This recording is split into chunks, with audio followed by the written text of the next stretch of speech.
হ্যাঁ, নমস্কার sir, Tripura TV থেকে কথা বলছিলাম। হ্যাঁ, বলছিলাম স্যার, একটা ছবিকে কেন্দ্র করে একটা বিতর্ক সৃষ্টি হয়েছে ইতিমধ্যে, কোশ্চেন ব্যাংক অফ ক্লাস 10, যেখানটায় আপনার ছবি রয়েছে। হুম।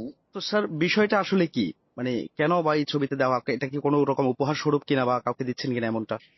এটা হচ্ছে, আমি প্রতি বছর হ্যাঁ। আমার বিধানসভায় যারা মাধ্যমিক পরীক্ষার্থী আছে, হুম, মাধ্যমিক পরীক্ষার আগেই হুম, মাধ্যমিক পরীক্ষায় কিভাবে ভালো ফলাফল করতে হয়, হুম, হুম। সেই মাধ্যমিক পরীক্ষায় ভালো ফলাফল করার উপায় হ্যাঁ, হ্যাঁ। বিষয়ক একটা কর্মশালা আমি করে থাকি। সেখানে তাদেরকে পরীক্ষার দেওয়ার সুবিধার্থে কিছু সামগ্রী তাদেরকে প্রদান করি আমার ব্যক্তিগত উদ্যোগে, কোনো সরকারি উদ্যোগে নেই।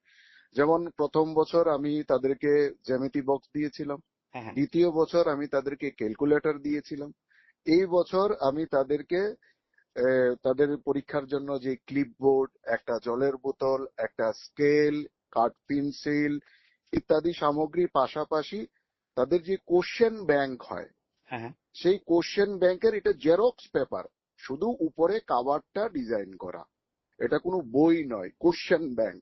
মানে সুতরাং সার্বিকভাবে এটা যারা, কোনো রকম বই নয় নাকি স্যার? কোনো বই নয় এটা, আপনি তার নির্দিষ্ট ভেতরে যে নলছড়েই পাতাগুলো দিচ্ছেন? আছে সেইগুলো, হ্যাঁ, শুধু নলছর, আমার ব্যক্তিগত উদ্যোগে দেওয়া, তার ভেতরে যেগুলো আছে সেগুলো জেরক্স পেপার, উপরে একটা কভার করা। সুতরাং যারা মূর্খ আছেন, যারা কোশ্চেন ব্যাংক সম্পর্কে জানেন না, তারাই এই ধরনের বিতর্ক তারা সৃষ্টি করছেন। আমিও দেখেছি সোশ্যাল মিডিয়াতে, দুর্ভাগ্য আমাদের ত্রিপুরাতে অশিক্ষিতের যারা কিছু আছেন, তারা এই ধরনের অপপ্রচার করেন। একেবারে ধন্যবাদ স্যার ক্লিয়ার করার জন্য।